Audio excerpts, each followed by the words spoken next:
Hello friends, Samuel Grimm doing TCGs yet again. Got another thing slightly out of my normal, not even a franchise that I've always been interested in, but I have played this game with a buddy's cards once before. And I've heard it's a good game, and a lot of people at my LGS and, Andrew from the cardboard cohorts, lots of people are talking about how this is a fun game. So, when I start hearing a lot of people talking about something's a fun game, and I already liked it was, 2.5 years ago that I played. So it was brief, just with starter decks. So like a brief exploration of it, but it seemed a whole lot like something I should take another look at. So what we are talking about today is the Final Fantasy trading card game. Now, I've always wondered the question, how do you have so many dadgum Final Fantasies? There are like a bazillion of them at this point, but that's okay. I've only even honestly played little bits of Final Fantasy VII. And so, I don't have this deep knowledge of the lore, the franchise, anything like that. But I thought the cards looked really good. And I thought that I remember thinking the game was fun. I don't really remember anything about it. But with all that in mind, I was like, okay, the LGS has a couple of starters. Why would I not pick this up, take a look, at least try and get a few games in from that perspective, and then see if we want to do some more. So here we are. So we've got two different two-player starters here. And I'm going to butcher these names. Please, if you have a way to help me with this pronunciation, feel free to do so, because good grief, I'm going to be a nightmare with it. What we have here is the Golbez versus Cecil. And then the other one is knocking my camera all over the place. Good job, Graham. Noctis versus Arden. So we'll start with this first one, just since I've already got it open. I don't love this packaging, but I like it. It's attractive packaging, and I like how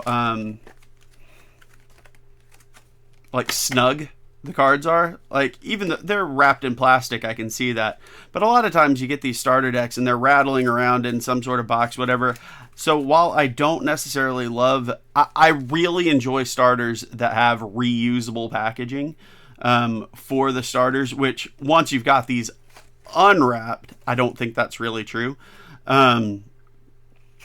But just from the safety of the packaging in the original presentation, the boxes are simple enough. I think it's attractive packaging, and I think it is functional packaging. But if there was a way to also make that, maybe this is two plastic little things instead of just the one big clamshell sort of deal, that would be an improvement in my mind. But overall, packaging and the top cards are gorgeous. The two noted, I don't remember with this game what they refer to them as. So I'm going to stick with hero until I find something else. Like the two hero cards at the top, the featured characters look fantastic. So, all that in mind, the other thing I could already see and I like, so a lot of clamshell packaging has that, you got to cut it, you got to rip it, you end up, you can't see it really anymore, but there's a little cut on my finger. That was from opening a clamshell. So it's like, you've got that. So that's trouble. All right, so first things first, we got paperwork. I'm not going to go over every little bit of this, but I definitely want to take a look. Okay. Deck must be 50 cards. Exactly. 3 copies of the same card. How do you win? Attack your opponent with your forwards and deal them 1 point of damage every time they don't block. Repeat until you have dealt them 7. Alternately, you may also win when your opponent's deck runs out and they cannot draw. Pretty standard. Flesh and Blood does not do the deck out mechanic, but a lot of games do. 8 elements: fire, ice, wind, earth, lightning, water, light, dark. You can't see all of that, actually. So yeah, okay. So you've got your forward, your backup, your monsters. So forward deals damage to your opponent or protects you. Backup provides support from the rear without participating in battle. Produces CP or with their abilities. Monsters can use various abilities from the turn on which they are played, including those with, I guess, tap in their cost. So cost is in the top left. As I sling cards. Cost is in the top left. Card name, obvious enough. Down here where it says forward, you can't really see it super well until I get it up close. There we go. Oh, this camera. Thank you, Jordan. This thing is already focusing far better than my old camera ever did. Bubba's pretty good camera, like I joked. You know, card text, card number, and rarity down at the bottom here, and power only on forward cards. So I'm 8,000 is the forward. Indicates strength of the forward and how much damage it inflicts in battle. When receiving damage over this value, the card breaks and must be put in the break zone. Damage received only affects the defense. If a 9,000 forward takes 4,000 damage, its defense goes down to 5,000 until end of turn, but attack remains 9,000. So that's a different from Legions, where as you are taking that, the same number is both health remaining and attack power. They're tied directly together. So it's similar, but not exactly the same in that regard. So cost required to play the card. The element is indicated by the color of the crystal. So I'm trying to remember. Okay, at least, so this guy's cost is 3, and then that is not 100% positive, which I guess it's kind of gray, so maybe that's not there's not a requirement. But usually the card will have a colored crystal there. So you've got to pay 2, and at least one of that has to be from something of that color is the short version.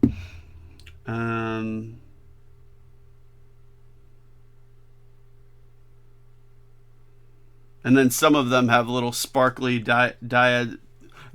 sparkly nodes flashes showing that you've got to pay with 2 different colors, at least one each. Paying CP. So you can get CP from backups, and so you can do that. Dulling a backup, so tapping is dulling, okay? And you can discard a card from your hand to produce 2 CP of that color, and dulling the backup does 1 of that color. Okay. I'm not going to know all of the intricacies and everything, but glancing at this again, I do remember how relatively simple it was, and like in a good way. It has several things in common with Legion's Realms at War, which I think speaks to why why the cardboard cohorts enjoy it, at least to some degree. So yeah, let's dig in here. I was planning to do both. We'll see how long this first deck takes me. Alright, I'm probably being stupid. Yep, there's a tab right there. Sometimes figuring out the way the company intended you to open these plastic wrappers can be a bit quirky. Let's find this one.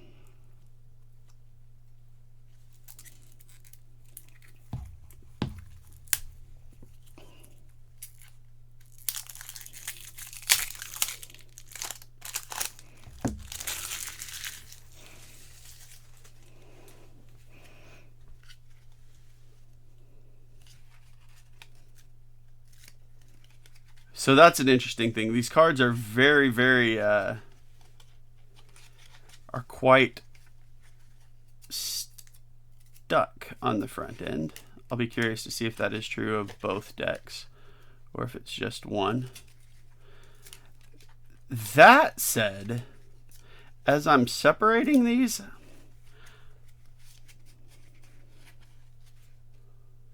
so the foil,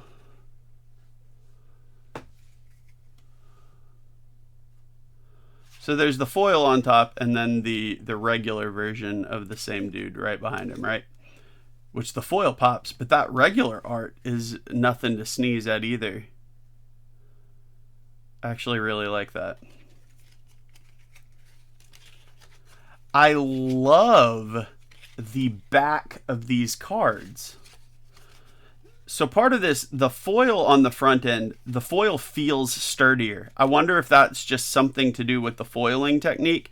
And I'm betting that once sleeved, I don't have good sleeves sitting right here. I bet I won't be able to tell once they're sleeved. These are not the same size sleeves. But yeah, no, once they're in sleeves, I can't feel it. But the something in this foiling technique just feels like it is a little bit sturdier and maybe a little bit less prone to like warping. That said, the cards are not notably, yeah, I mean, those are maybe a very slight variation in thickness, but nothing worth talking about. Now, the thing that I noticed immediately that I love already about these cards, the back of these cards, I think you can kind of tell it on there. There's just kind of a grainy, almost plasticky feel to the back of them, and it's not just on the foil, it is on the standard cards as well. It just gives it a sturdy feel and a neat feel. Granted, once you're sleeved, it's not going to matter anyway. I could not feel that through the sleeves, but that's just a cool feel, and it just, regardless of if it's true, it gives the impression of the cards being a little tougher, if that makes sense. So I kind of like that. And now, at this point, just kind of looking at the decks themselves, looking at the art. So you got more of the forwards here. So you see this guy has the 9,000 power. This guy's got 7,000. You see the different, like 3. So at least one of that has to be paid by red. Ooh, this one's another strong one. And another 9,000 with, that's some more red. That art's pretty rad too. Rubicante Archfiend is another forward. A weaker one, though. A 5,000.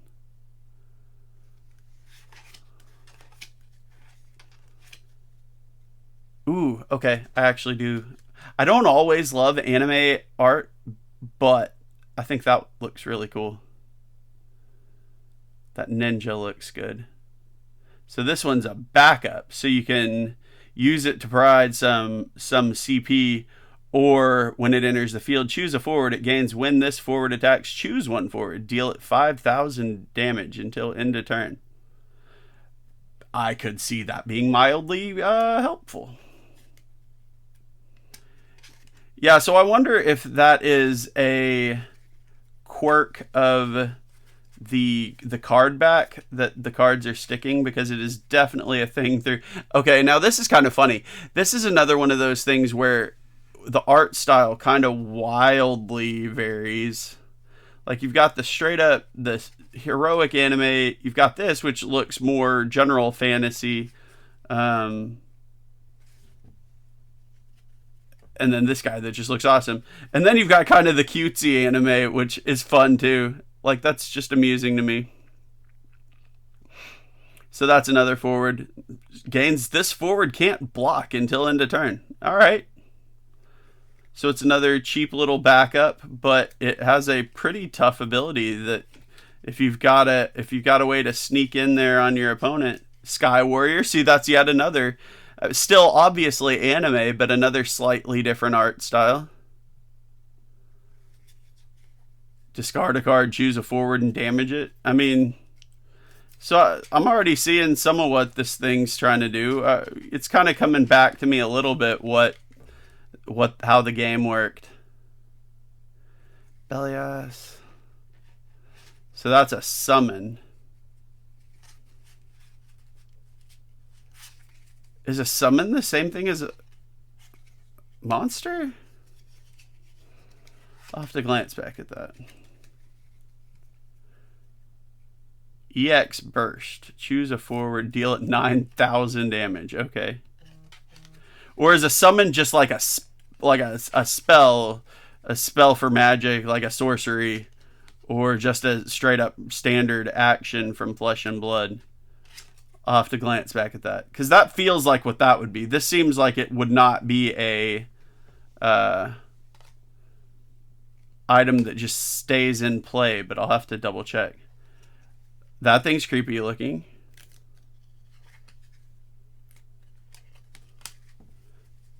That's kind of cool. That reminds me of like a D&D Dragonborn. As I am holding things off camera, I apologize. I hope I haven't been doing too much of that. So that says it's a commander. So I guess that's just a type, like maybe things target commanders or archfiends or whatever. But I like that Dragonborn looking dude. So we got a different... It's not the same card, but it's the same title. Oh, so that one... Oh, they're both forwards. Huh. I'll have to look at that. Curious. Dark Elf. Not quite drow, but, you know. Just straight up monk. Standard backup unit. Alright.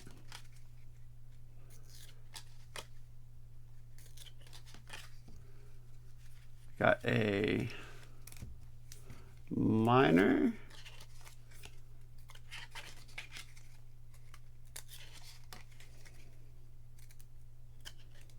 Banga.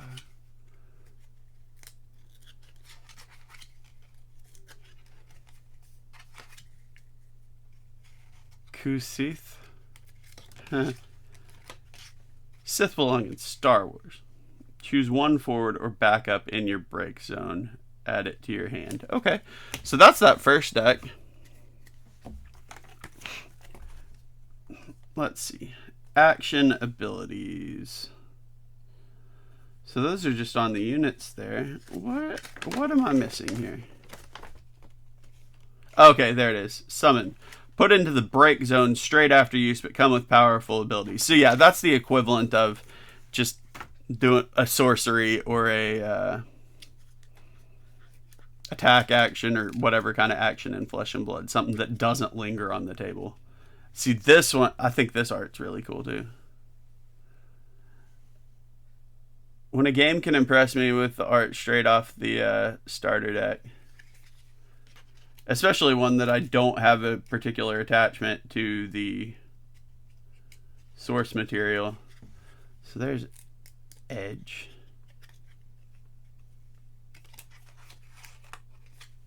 Kane. That's a really cool piece of art too. Enters the field, choose one water category 4 in your zone. So I guess that's what the blue thing is category. That Roman numeral there. Ooh. That looks fun. The cost required to cast your summons can be paid with CP of any element. That's awesome. When it enters the field, choose one forward opponent controls, reveal the top 2, deal it 1,000 for each CP required to cast the revealed card. Add the revealed card. Okay.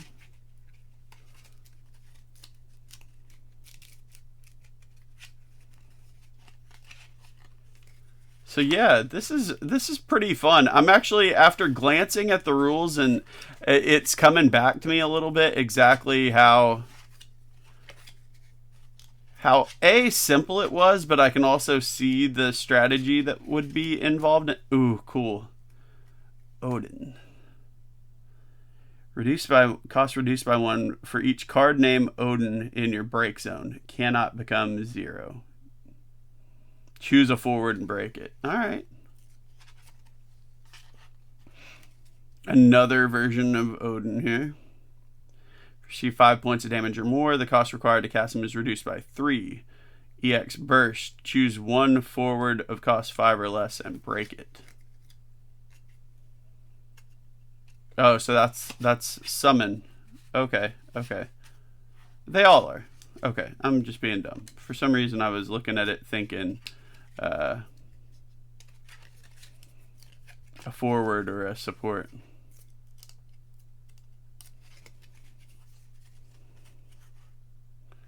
Video Rosa. See, some of this art is it's all really well done. Even from someone who doesn't typically enjoy anime art. That's pretty impressive. White Mage, that one's cool. The detailing the art on the costume in particular is really neat.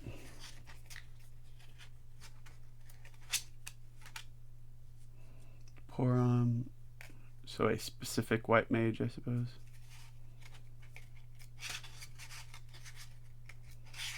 What are you?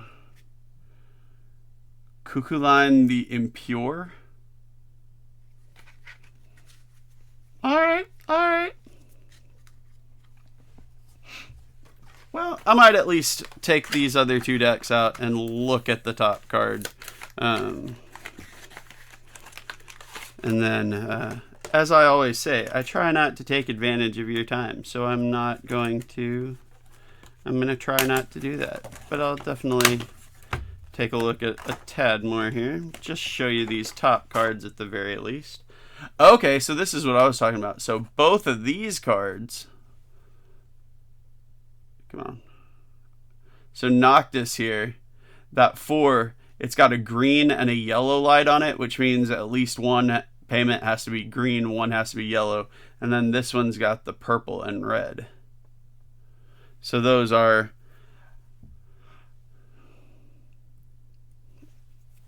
forgetting what purple is lightning, red is fire, green is wind, yellow is earth. So both of these look really cool as well. But yeah, no, this looks really fun. Like I say, the if not as functional afterwards as I would like, the packaging is attractive enough that I was like, ooh, that does actually look pretty cool. Enough to draw me in when people are talking about it. I know I've got at least one pal who will play it on occasion with me, and at least one more a little bit further away, but we'll have to get some games in too. In any case, this looks like fun. I look forward to goofing around with it a little bit. We'll see what kind of stuff goes on. I know several people at my LGS have been fiddling with it too, so who knows? Maybe I'll get the chance to play it a little bit more often, or just have an easier time finding a game at the very least. But in any case, thank you as always for your time. I hope you enjoyed me taking a look at something a little bit different. It's not like I say, I played it 2.5 years ago, so it's not super new, but I haven't spent a lot of time with it. So I hope you enjoyed me checking out the Final Fantasy TCG today. You might see a little bit more here and there, especially if I'm able to get more time playing with folk at the shop or with Andrew or my other buddy Clint. You know, if I'm able to get some games in, I'll probably talk about it a little bit more and show off a little bit more of the card stuff. So we'll see how it goes. But I appreciate your time. Thank you so much for visiting. Drop a like, subscribe, comment if you are into this game, if you've played it at all. What do you think about it? What am I missing, getting wrong? What should I know? And is it just as fun as I remember it being? I hope so, and I hope that you are having a great time with whatever you're playing. But as always, I just really appreciate you spending some of your day with me. Have a great rest of it. Bye, y'all.